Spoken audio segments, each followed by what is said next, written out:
Esto es La UNAM Responde y nos da muchísimo gusto saludarlos en una nueva emisión hoy miércoles 18 de marzo para que ustedes desde sus casas puedan seguir conociendo y disfrutando de nuestra Universidad Nacional Autónoma de México. Hoy platicaremos, por ejemplo, sobre la Fiesta del Libro y la Rosa que se lleva a cabo allá en Michoacán. Además, las madres buscadoras es el tema que nos presenta esta tarde Jacobo Dayan. También los invitaremos a recorrer una exposición en el Museo Universitario del Chopo y comenzaremos aquí en esta pantalla de TV UNAM con la conmemoración del 475 aniversario de nuestra universidad. Quédense con nosotros, comenzamos.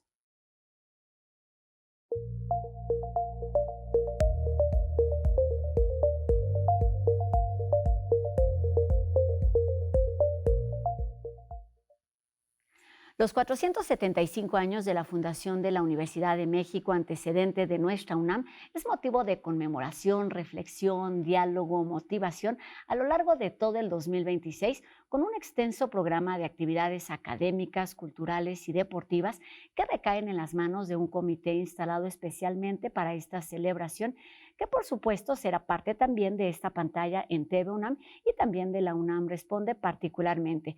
Y bueno, para dar esta especie de banderazo de salida, el día de hoy nos da muchísimo gusto saludar a Néstor Martínez Cristo, quien es el coordinador de proyectos especiales de la Rectoría, donde recae este proyecto. Néstor. Muchas gracias y mucho gusto, Rosa, y gracias por la oportunidad de platicarles de este programa, ¿no? Claro. De actividades, y saludo también a Eduardo. Un gusto ser parte de esta celebración y precisamente antes de comenzar con la plática saludamos también a Eduardo Vázquez Martín, quien es el coordinador ejecutivo del Colegio de San Ildefonso y quien ha estado en diferentes ocasiones en este espacio. ¿Cómo estás, Eduardo? Un placer, muy bien contento de estar aquí en tu programa. Pues muchas gracias por estar aquí. Bueno, hay muchísimos motivos para estar de buenas aquí en la UNAM Responde y comencemos por ahí. ¿Qué significa conmemorar 475 años de historia de una universidad como la nuestra, Néstor? Bueno, pues significa muchísimas cosas, Rosa, ¿no? Significa historia, significa tradición, significa desarrollo, significa prosperidad, significa la construcción del país mismo, que ha ido acompañado por su universidad, ¿no? En un principio era la Universidad de México, posteriormente era la Universidad de México motivada por la expedición de una cédula real por parte de Carlos V. Entonces era la Real Universidad de México. Posteriormente hubo una bula papal alrededor de 45 años después, cerca de 1600, que le da el carácter de real y pontificia. Y posteriormente es hasta el siglo XX, 1910, cuando surge la Universidad Nacional de México. Y en 1929, cuando la universidad gana su autonomía, surge entonces ya la universidad que conocemos como la Universidad Nacional Autónoma de México, nuestra gran universidad. Exacto, nuestra gran universidad que tendríamos que dedicarle un programa a cada una de las áreas que acabas de mencionar o a cada uno de los momentos para conocer la historia. Pero bueno, parte de este recorrido se verá reflejado en una exposición que tendrá como sede el Colegio de San Ildefonso. ¿Cómo está planteado este festejo aquí en San Ildefonso, Eduardo? Bueno, se trata de una exposición construida de manera colaborativa, cooperativa, con toda la universidad.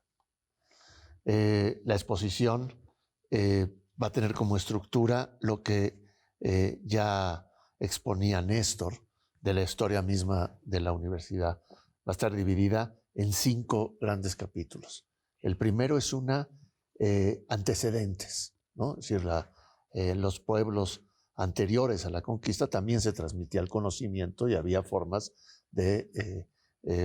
comunitarias universitarios y científicos incluso, ¿no? Con la llegada de la universidad, nosotros decimos que se crea el nuevo mundo.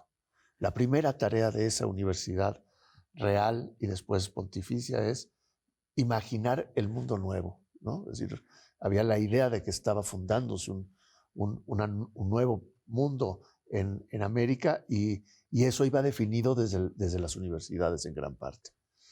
Es una universidad también pontificia, ligada al clero, que hacia el siglo XIX entra en colisión con el México liberal, ¿no? Al extremo de que se le disuelve. Esa universidad desaparece. Y se crean las escuelas liberales, la Escuela Nacional Preparatoria en San Ildefonso, la Escuela de Medicina, la Escuela de Jurisprudencia, y empieza a conformarse un sistema de escuelas liberales bajo las ideas del positivismo, de Comte, de la ciencia, y hasta que esas escuelas se reúnen en la Universidad Nacional de la que hablaba también Néstor, fundada en el anfiteatro de San Ildefonso en 1910 por Justo Sierra, acompañado de Porfirio Díaz. Con esa universidad se reúnen esas nuevas escuelas liberales para dar pie a lo que será la universidad propiamente liberal. Pero durará muy poco porque un par de meses después estalla la revolución. Entonces, esa universidad hablará quizás menos de su pasado liberal, aunque muchísimo desde luego, pero será también el epicentro del proyecto de la Revolución Mexicana también, ¿no? Que no es una cosa menor y así ha sido y así ha tenido un lugar preponderante en los diferentes momentos de nuestra historia. Y quería empezar, digamos, con esta introducción para que luego nos ayudes a entender, Néstor, qué significa este 475 más, que nos habla así de ese pasado y de esa historia, pero también en dónde estamos y hacia dónde vamos teniendo un pie con todo lo que sucede y todo lo que genera nuestra universidad. A ver, consideramos que es un momento muy importante y fundamental en el que llega la conmemoración de los 475 años, que viene siendo pues un poco la última parada grande antes del medio milenio de que hay una universidad en México, ¿no? Y llega en un momento muy importante por las situaciones que estamos viviendo, no solo en el país, sino en el mundo y en nuestra propia universidad. Claro, sí. Son momentos de mucha turbulencia, de guerras, ¿no? De conflictos, de polarizaciones, ¿no? Pero también han sido espacios que se comienzan a generar para la reflexión, para la autoevaluación, para pensar un poco hacia dónde vamos y hacia dónde queremos ir, ¿no? Entonces, consideramos que por eso es importante hacer este alto, conmemorar los 475 años de nuestra universidad y poder pensarnos y tomar decisiones, ¿no? Eso es importantísimo, poder y tener la responsabilidad, además, de pensarnos como institución. Eduardo, ¿cómo todo esto que sucede en el día a día, que tiene que ver con el pensamiento, pero también con la cultura, con el arte, con el deporte, estará reflejado en estos 5 ejes temáticos, considerando además pues, el trabajo colaborativo e interdisciplinario que se lleva a cabo de forma cotidiana? Sí, por supuesto. Y el último capítulo de la exposición que me faltó mencionar es el taller de futuros, porque hay una reflexión que viene de donde terminó Néstor, que tú lo preguntaste, 475 más, ¿no? Y ese más, otra manera de explicarlo son 475 años de concebir futuros. Decía, las universidades siempre son un proyecto de futuro. La del Nuevo Mundo, la del México moderno de los liberales y la que será la gran transformación social del siglo XX. De manera que lo que queremos señalar no es solamente una línea histórica de la universidad, sino la manera en que ésta ha sido capaz de transformar el mundo, de transformar México, de transformarse a sí misma. Es decir, frente a los diferentes retos de cada una de estas épocas, esas diferentes formas de ser de la universidad han hecho propuestas, han procedido al cambio, han impulsado la transformación. Y entonces, en este alto del que habla Néstor, la universidad ahora piensa el futuro. ¿Y cuál es ese futuro? Porque estamos en un momento de crisis donde hay desde la idea de que esto es catastrofista, es el fin de los tiempos, pero desde luego es una crisis profundísima que a todos nos impacta. Y las universidades son las grandes herramientas para imaginar el futuro. Entonces, ese será el tema final de la exposición. Y creo que tendría que, o es seguramente uno de los ejes de esta gran conmemoración. ¿Cómo está pensado este programa para que podamos, como universitarios, pero también como sociedad, entender esta historia y atender las necesidades o los retos que vive actualmente como universidad, como país y a nivel global, como ya lo mencionabas, Néstor? ¿Cómo está conformado todos esos intereses en un programa intenso, hay que decirlo? A ver, es un programa de por sí ya muy amplio, pero que se va a seguir enriqueciendo a través de lo que vayan generando las escuelas y las facultades en las próximas semanas y meses. Arrancaron ya algunas actividades relacionadas con el 475 aniversario, continuarán hasta fin de año, pero esperamos, y así será, estoy seguro, que esto se vaya enriqueciendo con el paso de los meses. Existen algunas actividades, digamos, que serán las preponderantes durante el año y que ya están concebidas, ¿no?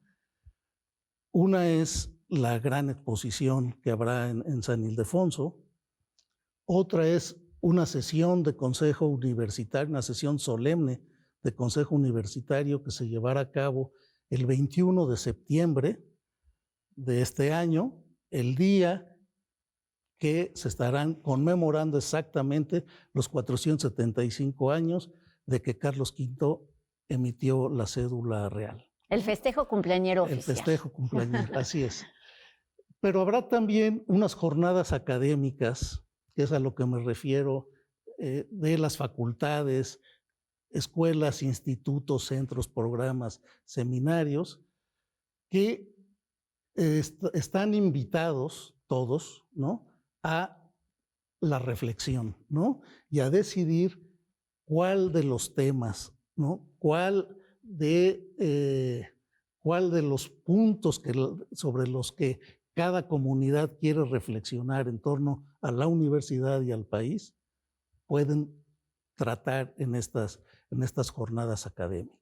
Considerando, por supuesto, su labor cotidiana, partiendo de los intereses y la disciplina a la que se dedica en cada una. ¿Cómo todo esto estará reflejado también en la exposición, Eduardo?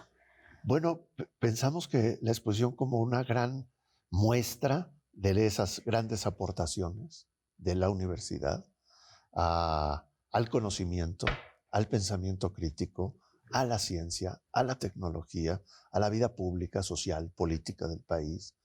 De modo que uno, al encontrarse con la exposición, revalore o valore en su justa dimensión lo que significa para nuestras sociedades tener las universidades que tenemos, la importancia de cuidarlas, de preservarlas, de apoyarlas en lo social, en lo político, en lo económico, que sin estas, decía yo, herramientas sociales, es muy difícil imaginar el futuro. Y estamos ante la incertidumbre, estamos ante una crisis global y la universidad es el gran laboratorio, insisto, de creación de posibles futuros hospitalarios, de convivencia, de paz, ¿no?, de desarrollo, de bienestar.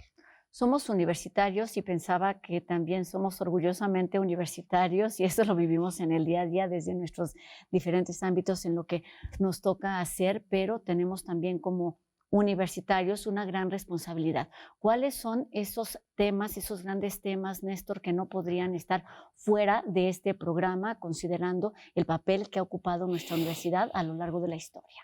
Sí. voy a hacer uso de mi acordeón porque... Adelante. Sí, a ver, son varios temas los que a manera de sugerencias se están haciendo a las comunidades, a las diversas comunidades de la universidad. Y una, sin duda, es la lucha feminista, ¿no? Es fundamental hacer una reflexión, retomar la creación del PUEG en 1992 como inicio del estudio y promoción de la igualdad de género, pero también la historia de las primeras egresadas de la universidad, lo difícil que fue para ellas incorporarse al estudio y posteriormente egresar, ¿no? Luego las sedes de la UNAM como polos de desarrollo, empezando por la ciudad universitaria, una vez que se mudan las escuelas y las facultades del antiguo barrio universitario a la ciudad universitaria, todo lo que surge alrededor, y lo mismo con los SHs y las prepas con algunas, ¿no? Pero lo mismo con las FES y ahora con las ENES que se están creando en el interior de la República. La UNAM en la inteligencia artificial, ¿no? En la Gaceta de ayer se da una portada muy interesante sobre un paso fundamental que se está dando en la universidad al crear un consejo sobre inteligencia artificial, ¿no?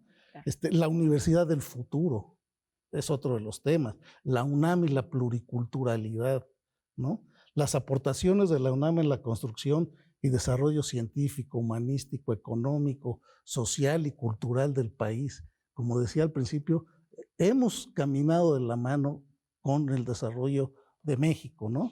Y bueno, son muchos, la UNAM y la sustentabilidad, la UNAM como factor de movilidad social, la autonomía universitaria, fundamental, ¿no? La UNAM y la atención a la salud mental, que hoy se está requiriendo en nuestros jóvenes, en los jóvenes de todo el país, y si me apresuras, mucho del mundo, ¿no? Claro. La cultura de paz, ¿no? Otro punto fundamental, entre los muchos que seguramente serán factor de reflexión. Qué bueno que mencionas todos estos temas porque si bien son parte del programa conmemorativo, yo quiero insistir en eso, en que forma parte de la vida cotidiana de nuestra universidad, es decir, a lo que se dedican los diferentes entornos desde muy distintas disciplinas en el día a día. El tema, por ejemplo, de la cultura de paz, de los feminismos, de la violencia, de la autonomía, y eso se ve reflejado, pues eso, en la vida diaria y, por supuesto, siempre queda algo por hacer. Estamos por terminar la entrevista y quiero preguntarles a ambos, a manera de cierre, ¿cuál es la universidad que requiere la nación hoy en el 2026? Eduardo. Ay, ¿Qué pregunta? ¿Qué pregunta? Néstor, ¿quieres ganarle la respuesta? Más maravillosa. Yo creo que se requiere la universidad para empezar. Se requiere que garanticemos que esos grandes laboratorios tengan los recursos, las capacidades y que se entienda también que volver al origen de Vasconcelos, ¿no? Una universidad al servicio del país, al servicio de sus necesidades, y sus necesidades son inmensas y en muchos temas emergentes, ¿no? Esto es muy importante, hay que estar atentos a lo que va surgiendo en el día a día y no quedarse con lo que ha sido y con lo que ha hecho a lo largo de esta historia. Néstor, también la pregunta es para ti. Sí, a ver, a mí me parece fundamental que la universidad siga caminando al parejo del desarrollo de México, ¿no?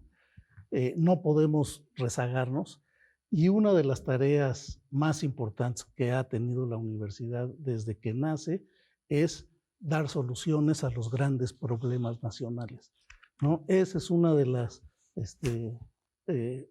razones más importantes de ser de la universidad, y seguirle sirviendo a la sociedad y al pueblo de México, que es a quien se debe la universidad, ¿no? Claro, y como bien lo dice, pues hay muchísimo que celebrar con estos 475 años, pero hay muchísimo más que hacer con esta responsabilidad y el papel que se ha ganado como institución pública desde o a lo largo de toda nuestra historia. Así es que muchísimas gracias a ambos, Néstor Martínez Cristo, coordinador de proyectos especiales de nuestra universidad, y Eduardo Vázquez Martín, coordinador ejecutivo del Colegio de San Ildefonso, por estos minutos, por venirnos a contagiar y a motivar para ser parte de esta celebración y todo lo que ello implica, porque también, como decían al principio, pues implica pensar como universitarios y como parte de esta Universidad de la Nación. Y bueno, para despedirnos, muchísimas gracias. Estaremos muy atentos a todas estas diferentes actividades y como lo decía al inicio, es en esta pantalla pues un poco el banderazo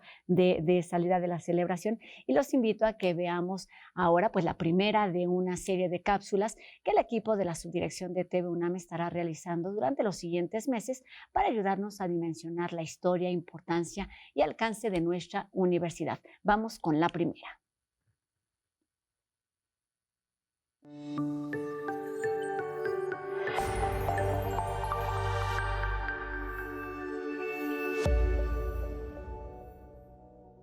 A lo largo de 475 años, generaciones de pensadores, científicas, científicos, maestras, maestras y estudiantes han forjado una institución que hoy es símbolo de conocimiento, compromiso social y orgullo universitario. Su inicio se remonta al siglo XVI, con la fundación de la Real y Pontificia Universidad de México, que durante más de 3 siglos se consolidó como el principal espacio de formación intelectual en la Nueva España. Los primeros esfuerzos por establecer una universidad en territorio novohispano comenzaron en 1536, cuando el arzobispo Juan de Zumárraga propuso la creación de una institución. A esta iniciativa se sumó el virrey Antonio de Mendoza, quien impulsó el proyecto ante la corona española. Tras años de gestiones, en 1547 la monarquía dio su aprobación. El proceso culminó el 21 de septiembre de 1551. Sin embargo, la apertura formal de la institución ocurrió hasta el 25 de enero de 1553. Hoy el legado de la Real y Pontificia Universidad de México nos hace valorar la historia de nuestra universidad, una historia que está viva y es referente del conocimiento, la cultura y la educación superior en nuestro país.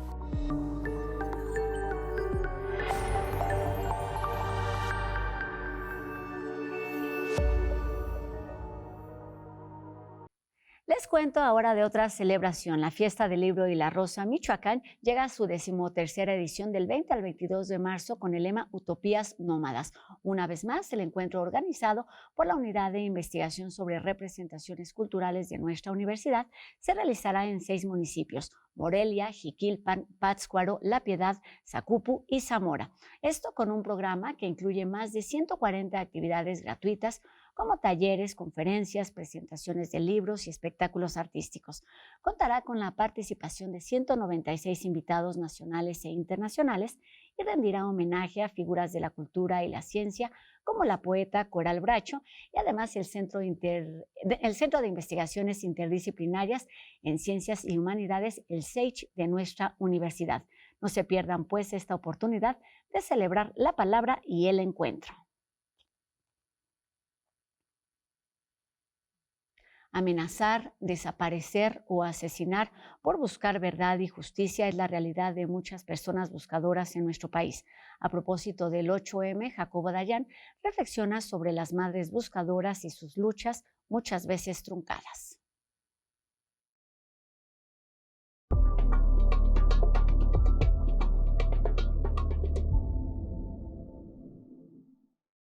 ¿Qué tal?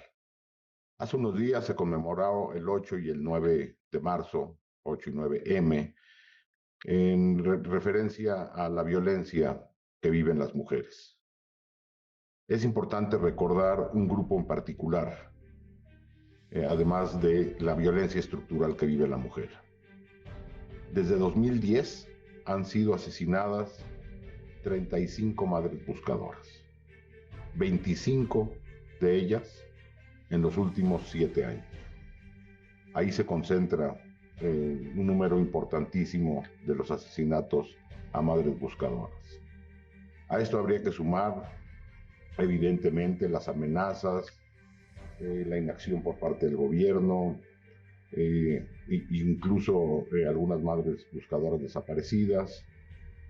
Ahí hay un foco rojo gravísimo que se suma a la violencia estructural con las mujeres. El país vive una violencia desatada o violencias desatadas que se centran en colectivos humanos muy particulares.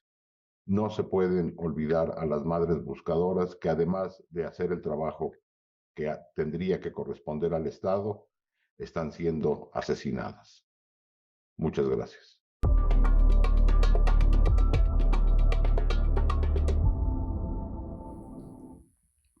Y con esta reflexión terminamos nuestro programa de hoy, agradeciendo a Ricardo Iturbe su participación en la interpretación de lengua de señas mexicana y recordándoles a todos ustedes que podemos estar en contacto a través de nuestras redes sociales. Háganos llegar sus dudas, sus comentarios y sigamos haciendo juntos La UNAM Responde y unámonos a esta celebración por los 475 años de nuestra universidad desde la trinchera en la que nos encontramos. Mi nombre es Rosa Brizuela y nos vemos aquí mañana, 2:30 de la tarde, por supuesto, en TV UNAM. Adiós.